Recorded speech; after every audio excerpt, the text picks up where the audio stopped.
Alors voilà, on s'est laissé sur les idées de habeas corpus et de Bill of Rights qui sont les bases politiques de cette Nouvelle-Angleterre, mais maintenant il faut s'intéresser au mouvement philosophique qui prolonge ces volontés politiques et qui les accompagne, ce qu'on appelle l'Enlightenment, c'est-à-dire l'illumination, autant vous dire le précurseur des Lumières françaises. Le XVIIe siècle est le moment d'un essor culturel important, favorisé par la croissance des villes et par plein de lieux qu'on appelle des lieux de sociabilité, des lieux de rencontre, comme à Londres, les coffee houses. Alors, rien à voir avec les coffee shops que vous connaissez dans lesquels on peut se droguer librement à Amsterdam, par exemple.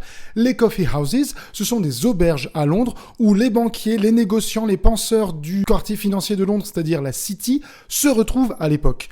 La censure va disparaître et on va avoir un maximum d'échanges de savoir entre les élites intellectuelles et les élites économiques. En parlant des coffee houses, c'est bien à Londres que la vie culturelle est centralisée. Un nouveau courant philosophique apparaît. C'est ce qu'on appelle la philosophie expérimentale. L'idée est très simple, c'est la pratique qui doit inviter à penser la théorie et non pas la théorie qui doit inviter à penser la pratique. Globalement, on considère que c'est l'expérimentation concrète qui est la base de toute réflexion. Les philosophes de cette philosophie expérimentale vont se regrouper et vont créer en 1660 la Royal Society. Intellectuels, historiens, écrivains, juristes se côtoient dans cette Royal Society et bientôt les scientifiques vont les rejoindre.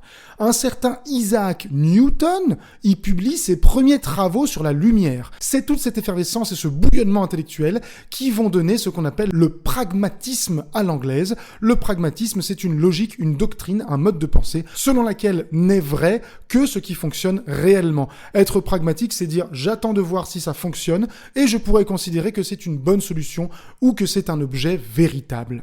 Rapidement, l'Enlightenment devient un modèle pour le continent européen. Les philosophes et les scientifiques anglais, comme John Locke ou Isaac Newton, gagnent une réputation extraordinaire. On a plein de traductions qui vont diffuser leur savoir, et au XVIIIe siècle, on va compter par exemple plus de 15 éditions du traité sur le gouvernement civil de John Locke, dont j'ai déjà parlé, qui date de 1690.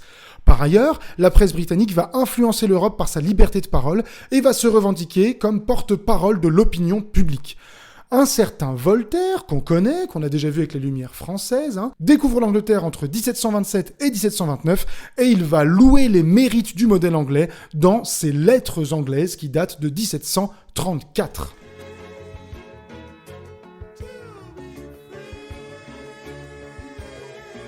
Nous sommes toujours dans une société anglaise attachée aux libertés, une société libérale. Le principe de la liberté est fondé sur l'idée d'individu. Un individu, c'est un être qui serait défini par l'ensemble de ses biens matériels, les objets, la maison, ses capacités personnelles, intellectuelles et morales, tout ce qui fait que nous sommes un être pensant, individuel, c'est-à-dire différent d'autres êtres. La bourgeoisie anglaise s'enrichit par le commerce et la finance et commence à imposer ses valeurs, l'attachement à la propriété privée et au travail. On a alors un royaume qui va connaître un dynamisme économique extraordinaire qui provoque par la suite un essor de la population. On multiplie les habitants par 2. On passe de 2,6 millions vers 1525 jusqu'à 4,4 millions vers 1600 pour atteindre en 1670 5,6 millions d'habitants. 80% de la population, d'un autre côté, est employée à travailler la terre en 1600 contre 60% en 1700. On voit donc qu'il y a une baisse de la société rurale. Elle est inégalitaire et on va dire qu'elle est cloisonnée, c'est-à-dire qu'elle est fermée au monde extérieur.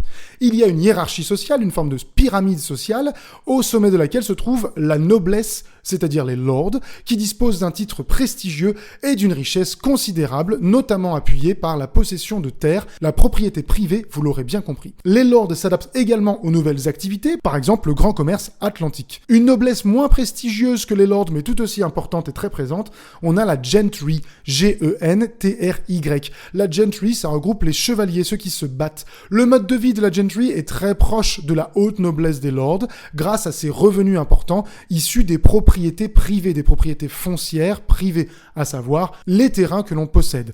Et puis tout en bas de cette pyramide, pyramide, il y a les paysans, ainsi que les artisans ruraux et les journaliers, qui sont une base assez pauvre. Cette société anglaise, elle est marquée par le poids des inégalités de plus en plus contestées par les philosophes libéraux. Vous l'aurez compris, au sommet de la pyramide, il y a les lords, puis il y a la gentry, et à la base, il y a les paysans, les artisans ruraux et les journaliers. Ces inégalités se creusent et vont choquer la philosophie de l'époque. D'un autre côté, l'Angleterre est le pays le plus urbanisé d'Europe. Londres concentre jusqu'à 10% de la population totale du pays, avec un peu plus de 500 000 habitants à la fin du XVIIe siècle. Souvenez-vous, le pays compte 5,6 millions d'habitants vers 1700. La moitié de la population active est employée dans 3 grands secteurs, le textile, c'est-à-dire la production de tissus, l'alimentation et le bâtiment. L'expansion du grand commerce atlantique va favoriser le dynamisme de certaines villes portuaires, là où il y a des ports. Par exemple, Liverpool, qui n'était pas à l'époque connu pour Mohamed Salah et ses résultats de football, et encore moins pour les Beatles, bien dommage d'ailleurs. Londres, par ailleurs, est un port fluvial très actif. Certes, ce n'est pas un port ouvert sur l'Atlantique, mais le fleuve qu'est la Tamise permet d'avoir une ouverture sur le monde entier. L'importance du commerce entraîne l'émergence de ce qu'on appelle les négociants, qui est une nouvelle élite urbaine très active. Je vous rappelle qu'un négociant, c'est un marchand qui pratique le commerce à très grande échelle, pas seulement au niveau de son quartier ou de sa ville, mais au niveau international. À la fin du XVIIe siècle, le Royaume d'Angleterre compte 2000 grands négociants, 8000 négociants intermédiaires et environ 10 000 vendeurs de détail, c'est-à-dire des vendeurs plus petits. Ces négociants forment un groupe qu'on appelle les gentlemen, à savoir une élite urbaine financière et politique qui s'inspire des idées des philosophes libéraux et qui est attachée aux droits fondamentaux de l'habeas corpus et du Bill of Rights.